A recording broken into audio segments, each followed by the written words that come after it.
Page 24, let it snow, let it snow, let it snow. 4/4 time, and it has a pickup beat. It's the left hand. Those 2/8 notes, they come in on beat 4. So the right hand, I want to talk about that first. We have a lot of 8th notes going on here. 1 and 2 in, and this is in the key of F major. Got 1 flat. All the B's are flatted automatically, so look out. At the beginning, when the right hand plays, it's 1 and 2. We already have a B. 1, 2, 3, 4, 1. Last measure, 1 and, now this 3rd finger on here, so you got to move down a little bit. 1 and 2 and 3 and 4 and 1. Second line, second measure. Now it's the same thing, except now we're playing 2 notes. 1 and 2. 3rd measure, 1 and 2 and 3 and. Bring that little finger down. So follow their fingering, it's fine. You do that some more and have some fun. Over on page 25, the top of the page, you've had this. You're going to play the C with 3rd finger, and then you're going to use 5th finger for the 8th note. 1 and 2 and 3 and 4 and 1 and 2, and then lift up and use your thumb again. 1 and 2, 3, 4, 1. So you reach down, the 2nd finger's there, and you could use 2nd finger if you want, but we're kind of reserving 2nd finger for the next line. So 1 and 3 is fine. And then the left hand gets the melody, and then the right hand takes over. 3rd line down. On the F sharp C, I recommend 2nd finger on the F sharp, because you're coming on the last measure. Its 2nd line is here. So, and going on to the 3rd line, I recommend 2nd finger on the F sharp. So it's 1 and 2 and 3, and then same as you had before. Now at the end, the last measure, you're here. I recommend a 2/5 for the last chord, because you're in this position. It's an F chord. You're not using the C, so it's here, here. So you don't have to move the hand. That's all. You can use their fingering if you want, but I prefer the 2/5. For the left hand has backup most of the time and melody sometimes, and that makes it tricky, because you want to bring out the melody. Well, at the beginning, the first 2 notes is melody, and then the chord's not. So can you play the 8th notes louder and then the chord soft? That takes a little time, because we want to hear that. 2, 3, 4, 1. The C in the left hand is melody for the half note and the 8th notes. So you have to bring that out in that measure.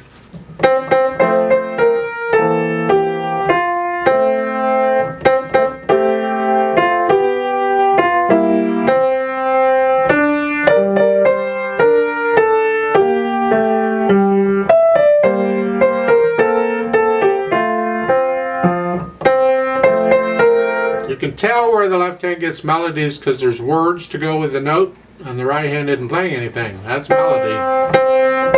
So the 3rd line, 2nd measure.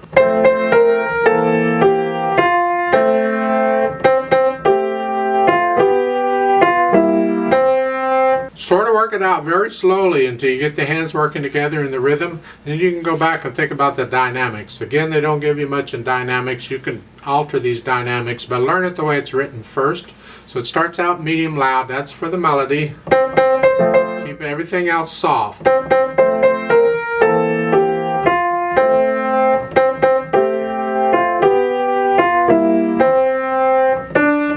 To phrase this, and they're not giving you any phrasing, so I'm using the sentences and the words, or the clauses in the words, to tell me how to phrase it. For instance, in the 2nd line, 1st measure, you're ending the word delightful, and then you're starting and that's, to me, is a new phrase. So I want some silence here. So I'm going to lift up between the half note and the, like it's a new phrase.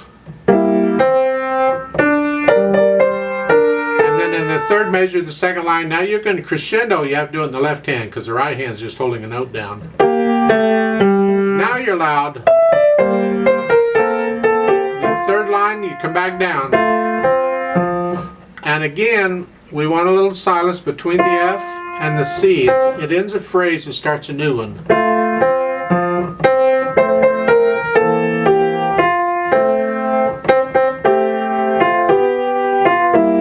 At the last line, second measure, again, I would lift up after the half note before I play the D to end a phrase and start a new one. And then at the end of the line, again, you can lift up before you do the Let It Snow, or you can connect them in this one either way.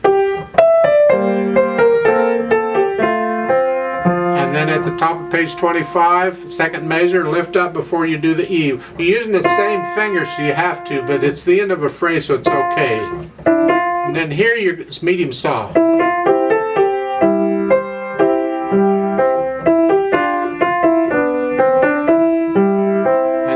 Ended a sentence, so it's a new phrase, so lift up before you go on in the right hand. Then stop beginning of the third line, again it's a new phrase, and you're going to crescendo up to a medium loud. It's not that much, but go ahead. Then you back up again. On these dynamics, you can change them. You can get louder and softer in places depending on how you feel it after you get to know it. Now there's a note at the bottom of page 24 that we can swing this again because it's the style of the music. So on the eighth notes we do them long short. 1 and 2 and 3 and 4, and at the beginning it's 4, 4 and 1 and 2 and 3 and 4. 3 and 4 and 1 and 2 and 3 and 4 and 1 and 2 and 3 and that's the way I'm going to do it, because that's the way it really is. As far as the speed goes, I'm sure you can find recordings of this, and you'll find them at different speeds. So you'll have to decide moderato somewhere in the middle. It's not fast or slow, it's just sort of there.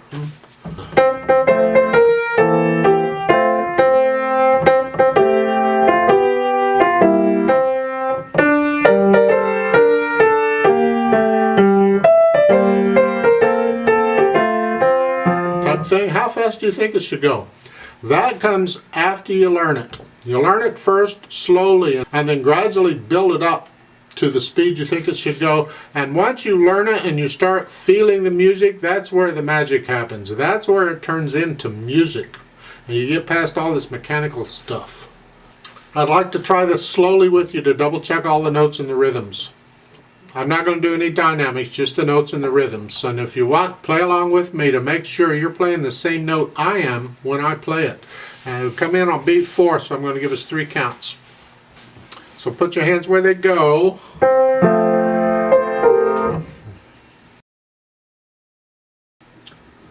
One, and ready, and go, and...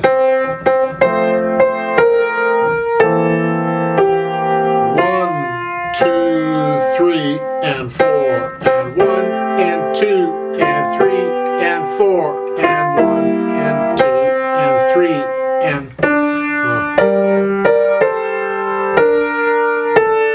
1 and 2 and 3.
3 and